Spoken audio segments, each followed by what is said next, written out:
పెద్దలకు మరి కార్యక్రమంలో 13 తారీఖు వచ్చినప్పుడు సీసీటీవీలకు సంబంధించి గ్రామసభ జరిగినప్పుడు వైర్లు అంటే మనకు వైర్ తోటి ఉన్నటువంటి సీసీటీవీలు ఉన్నప్పుడు చాలా కట్ అయిపోతుంది. ఇది కొంచెము చివరికి అంటే మండలంలో చివరి విలేజ్ నెక్స్ట్ తర్వాత వచ్చేదని మనకు దుర్గపల్లి మండలం వస్తుంది.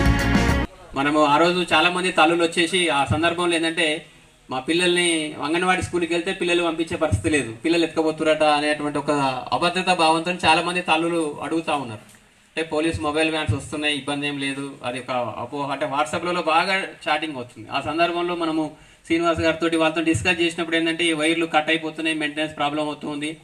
మనము ప్రతిసారి కూడా ఈ వైర్లతో ఉన్నటువంటి ఎక్కడ కట్ అవుతుంది, ఏ గాలిదుమారం వచ్చినా లేకపోతే ఇంకా కోతులతో కానీ వైర్లు కట్ అయిపోతున్నాయి, ఆ తీగలు పట్టుకొని ఊగుతున్నప్పుడు కట్ అయిపోతున్నాయి అనే సందర్భంలో కొత్త టెక్నాలజీ ప్రకారంగా మరి ఎవరైనా దాతలు ఉన్నా కానీ సిఎస్ఆర్ ద్వారా కానీ అవకాశం ఉంటే చూడండి అని మనం డిస్కస్ చేసిన సందర్భంలో మరి సార్ వాళ్ళు ప్రయత్నం చేసి మరి ఈరోజు మరి జిల్లాలోనే మన మండలం మన గ్రామంలో ఈ కార్యక్రమానికి ముందుకు వచ్చినటువంటి ఈ rotary club of Bhuvanagiri central వారికి ప్రత్యేకంగా గ్రామ ప్రత్యేక అధికారిగా మండల పరిషత్ అభివృద్ధి అధికారిగా వాళ్ళందరికీ ప్రత్యేకంగా ధన్యవాదాలు తెలియజేసుకుంటూ దాంట్లో ఉండి ఆ రోటరీ సూత్రాలని పాటిస్తూ ఆయన చేస్తున్నారు. ఒక్క సీసీ కెమెరా అంటే నేను సీసీ కెమెరాల గురించే మాట్లాడలేదు. ఇంతకుముందు ఆయనతో మాట్లాడేటప్పుడు సార్ నేను 1000 చెట్లు నాటాను సార్ మా ఊర్లో అన్నారు. రాబోయే రోజుల్లో ఏదో మీరు నేను అయిపోతాం 20 సంవత్సరాలు 30 సంవత్సరాలు 40 సంవత్సరాలు. ఆ తర్వాత ఇప్పుడైతే ఇంతకుముందు మనం ఏం చేసేవాళ్ళం, ఈ సంవత్సరం మీకు తెలుసో తెలీదో గవర్నమెంట్ వారు అన్ని నిజం చెప్పరు. 50 డిగ్రీల సెంటిగ్రేడ్ వచ్చింది అయినా వాడు చెప్పకూడదు, ఎందుకంటే 50 డిగ్రీలు వచ్చి అందరు సెలవు ఇచ్చి ఇంట్లోనే ఉండాలని చెప్పాలి. అప్పుడు పనిచేసేవాళ్ళు ఎవరు ఉండరు. కాబట్టి టెంపరేచర్ విపరీతంగా పెరిగిపోతాయి. పిల్లలు పెద్దవాళ్ళు ఎండలకు తట్టుకోలేరు. ఒక్క శ్రీనివాస్ 1000 చెట్లు నాటారంటే ఈ గ్రామంలో ఉండే అందరూ తల ఒక చెట్టు నాటితే ఇంకెన్ని అవుతాయి ఆలోచించండి. ఒక్క మనిషి చేస్తే నేను చేశాడే మన గ్రామం మన కోసం. ఇప్పుడు ఎలా ఉంది ఈ పరిస్థితుల్లో, ఇప్పుడున్న పరిస్థితుల్లో జన్మనిచ్చిన తల్లిదండ్రులు, తోబుట్టిన అన్నదమ్ముళ్ళు, అక్క చెల్లెల్ని ఆస్తి కోసం పంపకాల్లో ఒకరికొకరికి వచ్చి వాళ్ళు పట్టించుకోకుండా తీసుకుపోయి అనాథాశ్రమంలో చేసేవాళ్ళు ఎన్నో మంది ఉన్నారు. కానీ దానికి భిన్నంగా నేను పుట్టిన గ్రామానికి నేను ఎంతో చేయాలి, ఏదో చేయాలి అని తాపత్రయపడి మన రాకల్ శ్రీనివాస్ కార్యక్రమానికి ముఖ్య అతిథి ఇచ్చేసి విజయవంతం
ఓపెన్ చేయడానికి వచ్చినటువంటి రోటరీ క్లబ్ సెంట్రల్ గారికి, ప్రెసిడెంట్ గారికి, హనీఫ్ అన్న గారికి, మరియు గవర్నర్ రాంప్రసాద్ సార్ గారికి, మరియు రోటరీ క్లబ్ విధంగా అయితే మేము చేసినామో, గ్రామ పంచాయతీ పాలన మా పాలకవర్గ సభ్యులు ఏ విధంగా అయితే చేసినారో ఆ విధంగా మన సెక్రటరీ గారు కానీ, మన స్పెషల్ ఆఫీసర్ కానీ మాట రాకుండా అందరికీ ప్రజల మధ్యలో ప్రతి ఒక్క పని చేసినందుకు వారికి ఈ సభాముఖంగా ప్రత్యేక ధన్యవాదాలు తెలియజేస్తున్నాను. రోటరీ క్లబ్ అనేక సేవలు చేస్తుంటాము మేము. దాదాపైన కానీ నేను 2014లో రోటరీ క్లబ్లో నేను జాయిన్ కావడం జరిగింది. సుమారు ఒక 10 సంవత్సరాలు గడుస్తుంది. ప్రతి ఒక్కసారి కొత్త కొత్త ఆలోచనలతో, ఎందుకంటే ఈ జగ్గేపూర్ చౌరస్తా కాడ ఆ లేబర్ కానీ, అక్కడ ఉండే వర్కర్స్ కానీ, ఏదైతే బాటసార్లు కానీ, ఆ విలేజ్ పక్కన పోయేటటువంటి ఏదైతే అందరూ ప్రజలు కానీ వాళ్ళకు ఎక్కడ బస్ స్టాండ్ అనే అసలు చెట్ల కిందలో ఆడో ఏడో కూర్చునేది, ప్రత్యేకంగా బస్ స్టాండ్ ఏర్పాటు చేసింది మా రోటరీ క్లబ్ అని ఈ సభాముఖంగా తెలియజేస్తున్నాను. అంతేకాకుండా రోటరీ క్లబ్ ఇప్పుడు మన అమ్మలు, అక్కలు, చెల్లెళ్ళు అందరూ ఉంటారు. వాళ్లకు బస్ స్టాండ్లో ఏదైతే చిన్నపిల్లలు ఏడుస్తుంటే వారు ఏదైతే పాలు ఇవ్వలేని స్థితిలో ఉన్నప్పుడు ప్రజలలో అందరూ చుట్టుముట్టు అందరూ ఉంటారు కాబట్టి దానికి ఒక బాక్స్ టైప్ చేసి ఒక చిన్న రూమ్ లాంటివి కూడా ఏర్పాటు చేసి ఒక తల్లి కొడుకు రుణాన్ని తీసుకున్నట్టే మా రోటరీ క్లబ్ అని నేను ఈ సభాముఖంగా తెలియజేస్తున్నాను. అంతేకాకుండా స్కూల్ పిల్లలకు సైకిళ్ళు కానీ, ఇంకా ఏదేమైనా కానీ, దుస్తులు కానీ, నోటు పుస్తకాలు కానీ అనేక కార్యక్రమాలు మా రోటరీ క్లబ్ చేసిందని ఈ సభాముఖంగా తెలియజేస్తున్నాను. సీసీ కెమెరాలు అంటే వాస్తవానికి మా సెక్రటరీ సారు మరియు మా ఎంపీడీఓ సార్ గారు మమ్మల్ని మా వీడ్కోలు సమావేశం ఉంది, ఆ సమావేశంలో జనరల్గా అడిగారు.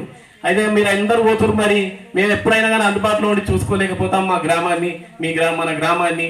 ఏదైనా సీసీ కెమెరాలు ఆల్రెడీ మనకు ఉన్నాయి. కొన్ని ఆ సీసీ కెమెరాలు ఆల్రెడీ రిపేర్ చేసి దాన్ని ఒక మంచి పద్ధతిలో ఆపరేట్ చేసినట్టు ఉంటే మేము దాన్ని అన్ని విధాలుగా మేము చూసుకుంటామని ఎంపీడీ గారు అన్నాడు. అంటే నేనేమన్నామంటే వాస్తవానికి ఈ కోతుల బెడద అనేది ఎక్కువ ఉన్నది, ఎందుకంటే దండ మీద బట్టలు ఆరేస్తేనే ఎక్కచెలు తీసుకుపోతాయి. అలాంటిది మేము అది ఆలోచన చేసి వైల్డ్ లైఫ్ సీసీ కెమెరాలు ఉన్నాయా అని మా పవన్ శర్మ అన్నట్టు ఆయన నాకు సీసీ కెమెరాలు అన్ని ప్రొవైడ్ చేస్తూ ఉంటాడు. మొత్తం ఎక్కడున్నా కానీ, ఎక్కడన్నా అటు ఇటు అందుబాటులో స్కూళ్ళల్లో కానీ, మసీదులలో కానీ నేను అతనికి పని చెప్తా ఉంటాను. అన్న ఏదన్నా కొత్త ఆప్షన్ ఏదైనా ఉన్నాయంటే స్టేట్లో సార్ వాస్తవానికి జిల్లాలో చెప్పిండు, కానీ తెలంగాణ రాష్ట్రంలో మొట్టమొదటి CC camera wild life CC కెమెరాను స్థాపించిందంటే ఓన్లీ మా తాజ్పూర్ గ్రామంలో అని ఈ సభాముఖంగా నేను తెలియజేస్తున్నాను. ఎందుకంటే చాలా గౌరవం, చాలా మర్యాదగా ఉంది. ఎందుకంటే వాస్తవానికి రోటరీ క్లబ్ పెద్దలు ఒకరికొకరు 60 సంవత్సరాలు నిండిన వ్యక్తులు, వాళ్ళతోటి నేను ఈ విధంగా రోటరీ క్లబ్ ద్వారా నేను స్థాపించినట్టే నాకు గౌరవంగా ఉంది. ఎందుకంటే వాస్తవానికి పెద్దలు ఒకరొకరు చాలా అనుభవజ్ఞులు, ఎంతో మంది వాస్తవానికి పాలిటిక్స్ లీడర్స్ ఉంటారు, ఏమంటారు ఎమ్మెల్యేలు ఉంటారు, మినిస్టర్లు ఉంటారు, ఏదైతే ముఖ్యమంత్రులు లాకుంటారు, కానీ 5 సంవత్సరాలు వచ్చిపోతా ఉంటారు. ఎందుకంటే ఇక్కడ ఈ క్లబ్ అనేది ఎప్పుడు నిరంతరంగా ఉంటుంది. నేనే 10 సంవత్సరాల సేవలు చేస్తున్నా, అంతకంటే ముందుగా చాలా సంవత్సరాలు సేవలు చేస్తూ ఉంటున్నారు. దీన్ని ఇంకా విడిపోయి అంటే ఎక్కువ పర్కులేషన్ ద్వారా అందరి సమాజ సేవ చేయాలని క్లబ్ కూడా 3 భాగాలుగా విభజించి ప్రజలకు అందుబాటులో ఉండి వాళ్ళకు అనుకూలంగా సేవ చేస్తుందంటే మా రోటరీ క్లబ్ అని నేను తెలియజేస్తున్నాను. ఇంకోటి